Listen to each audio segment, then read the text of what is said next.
How's it going, fam? It's Erica with Erica's Essentials. That might be the new name of the channel. I feel like it fits, right? Erica's Essentials.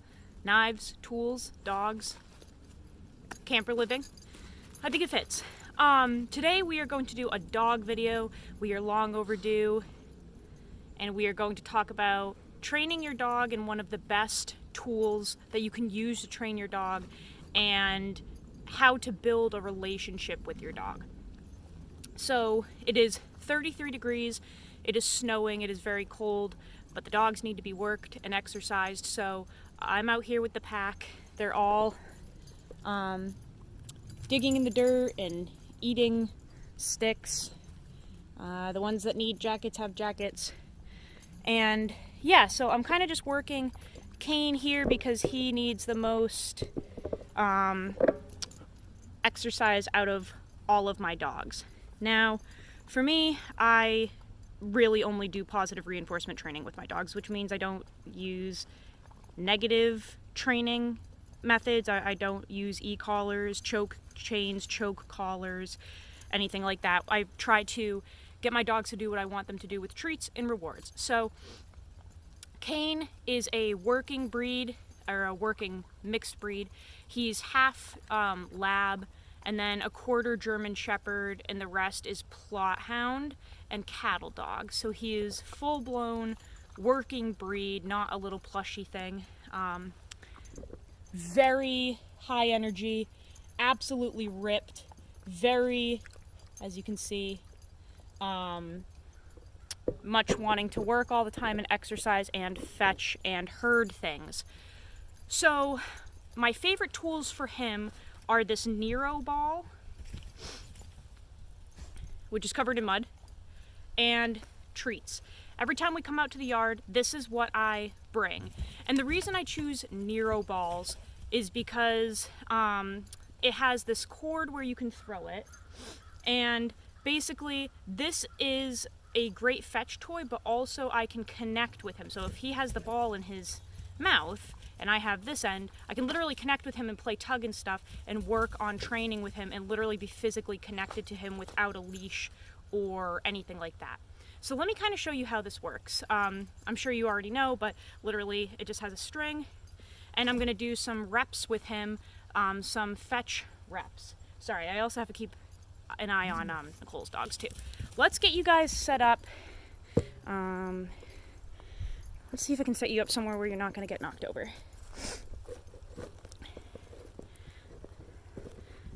As you can see, Kane is just wanting his bolly. Let me see if I can get you guys set up. I might need to distract these guys.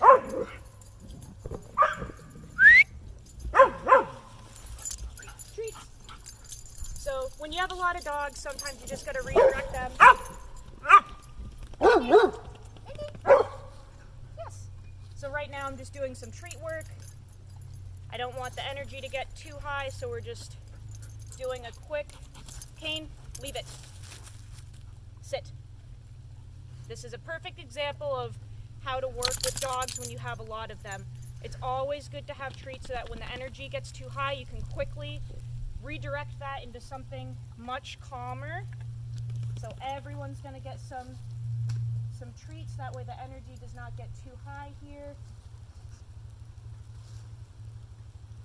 And that helps to really redirect them and calm back down. The last thing you want when you have this many dogs is a dog fight. Everyone has to earn their treat. Okay, let's try this again. Easy about the camera, buddy. So, we're gonna do a rep with Kane. He has to earn his ball. This is his reward in this situation. He has to earn this. So I need good behavior from him, like a sit. That's how he gets his reward, which is fetching this. So let me see if I can get him into frame here. Come here. Sit. All right, so he's sitting. His reward is fetching the ball. Piece of cake. Now, sometimes his reward will be playing tug, so I bring a pair of gloves out with me. Kane is extremely strong, so get out of there. So I need gloves to play tug with him. Let me see if I can get him to do that. I knew that was gonna happen. Okay, let's get you guys. Zadie? Hey. Wow, it's really snowing. All right, so he's sitting. He wants his reward. We're gonna do a fetch.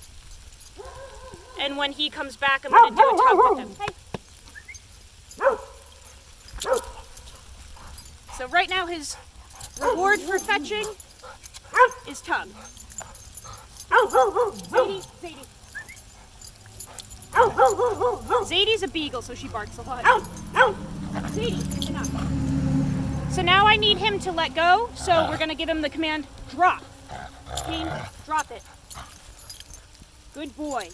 And now he sits. So he knows that he has to drop this, and he's waiting for his reward again. Now, because Kane is so young, sometimes I have to give him that drop command once or twice. Typically, it's only once, and he'll really usually automatically do it. Like right now, he knows to drop that. Sit. Sits. And we're good to go. Yeah, like I said, because he's so young, sometimes I have to tell him to drop it twice, but he's pretty good about bringing it back and just putting it on the ground. And being a good boy. Sit. Yes. Yeah, but it's a great reward for him. It's a really good way to exercise him. Working breeds need a lot of exercise. Kane needs 6 hours of endurance a day, so he literally just has to run all day long, basically. But I always have the treats with me as well for moments like you saw earlier where the energy got a little high for a second and we had to redirect and calm down, especially because they will get each other going sometimes. Wow, it is really snowing. They will wind each other up, and like I said, the last thing that you want is a huge pack of dogs getting overexcited and playing too rough and stuff. So it's always good to have treats to redirect. And it's also just a good training tactic in general. If Kane were not to let go of that ball, which has never happened, but hypothetically speaking, let's say he didn't want to let go of it.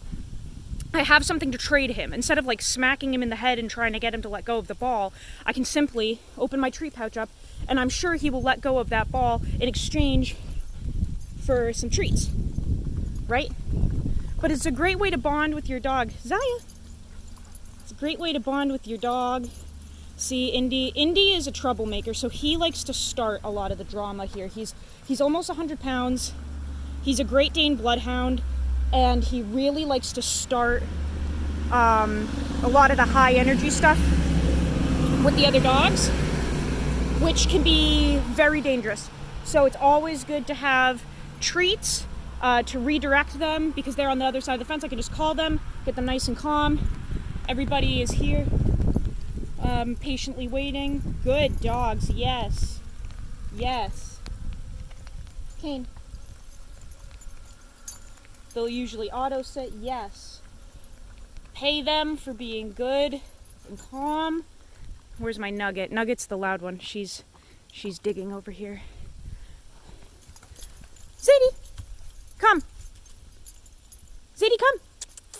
She's like, wait, I'm eating some dirt. Zadie, come. Yes. She knows to sit. She gets a payment. But yeah, this is a great way to train your dogs, to bond with them. A lot of people do not know that they should always have a treat pouch on them, and I mean always. If you are out with your dog, I don't care if you are literally just going pee. It's so important and safe to have a treat pouch on you with some high value treats, because you never know when a distraction is going to come up. Sorry, I just had to put my gloves on. It's snowing out.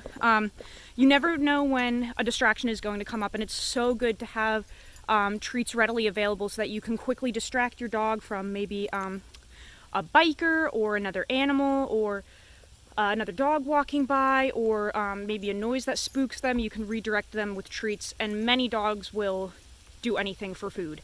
So that's just a little tidbit of info I wanted to give today, and just a quick kind of secret tip for these Nero balls. These are just my favorite reward toy that I've ever found. However, the knot is tied in that hole in the ball. And if you have a strong dog like Kane, who really rips around on these, that knot can come untied. So whenever I come out with the Nero ball to use it, just throw this, he was sitting. Whenever I come out to use that, I always make sure that I have my Swiss Army knife with my parcel hook on it, because a lot of times you have to retie that knot after a while. We've had this Nero ball for 4 years, so after multiple years of, just shredding it, sometimes that knot comes untied, and having let me get it out here, parcel hook to go down in that hole and grab that rope, it really helps.